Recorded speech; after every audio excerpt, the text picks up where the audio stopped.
Hot take.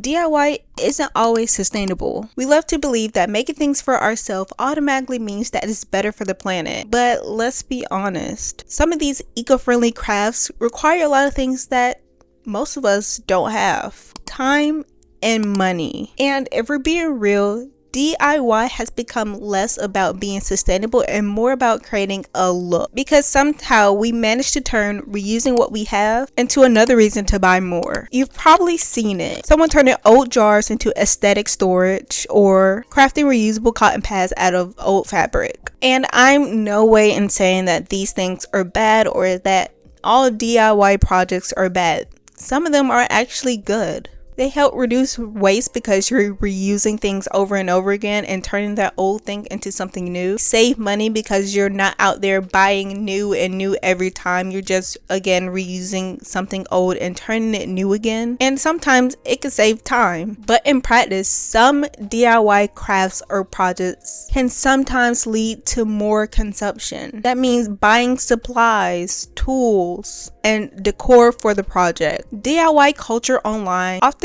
romanticizes crafting as inherently sustainable, but sustainability is using what already exists, not to create more. If your DIY requires you to spend $60 at Michael's, it isn't sustainable. It's a shopping trip disguised as one. So how do we get from reusing what we have to spending money to prove we're sustainable? Social media has turned sustainability into this sort of aesthetic. Perfect glass jars, color coordinated pantries, and minimalistic kitchens. You probably saved or seen one of those Pinterest zero waste kitchen kind of posts. I know I see a lot of them.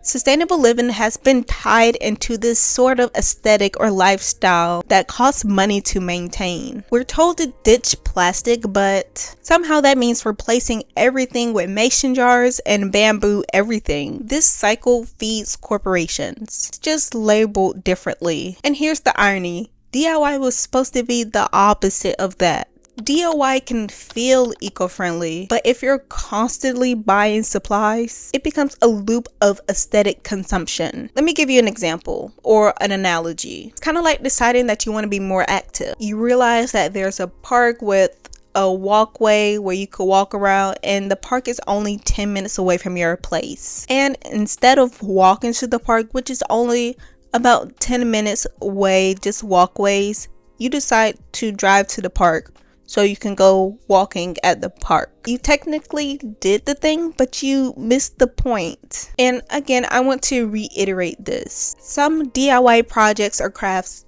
absolutely do reduce waste. Repurposing what you already have, repairing things, or extending the item's life. Those things are genuinely sustainable. Making your own oat milk to save the planet, I absolutely love that. But buying a $200 blender to do it,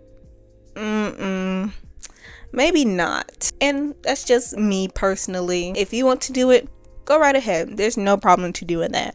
But me personally, I'd rather just get the oat milk at the store. So what we're really seeing isn't just creativity. It's the commercialization of creativity. Influencers and brands are noticing that people want to make more eco-conscious choices, which I love that people are shifting to a more sustainable living, eco-conscious life. However, these influencers and brands are capitalizing off of this. They sell eco-craft kits, zero-waste starter packs, or aesthetic eco-tools. And if you're shifting towards a more eco-friendly or sustainable lifestyle, there's no problem to getting these different crafts or tools or whatnot. However, don't feel pressure like you need to buy these tools or crafts in order to live a more sustainable or eco-friendly life. There's a bunch of free content out there. You can get free content from me, or you can go to other eco creators that give a wealth of free content that don't require you to spend 60, 80, however much dollar for an eco kit or zero waste kit, or in order for you to live an eco-friendly lifestyle. The more content we consume, the more we're convinced that we need the right products or the right things to live more sustainably. DIY started as a rebellion against consumerism, but now it's becoming part of it. And if you're someone looking to become more eco-friendly or more sustainable, I want you to remember this. Like, bury it deep inside your brain and just remember this. The most sustainable DIY is possibly already inside your house. It might be something you already have, you just need to reuse it in a different way. So here's the $1,000,000 question. Are we DIYing to help the planet or just to feel like we are? Because if sustainability becomes another aesthetic just to buy into, then we completely miss the point. If you want to understand how this consumerism or the need to buy something mindset starts, I recommend you watch my video why shopping feels like self-care and why that's a problem. And if you want to see how this plays out every single fall, I recommend you check out my other video. This is exactly how fall decor trick you into fall FOMO. I know, long title, but it's a great watch. Please share your thoughts in the comments. I'd love to hear your take on DIY and how you feel about what I've said, or if you want to add more to it. Thanks for watching, and I'll see you in the next one.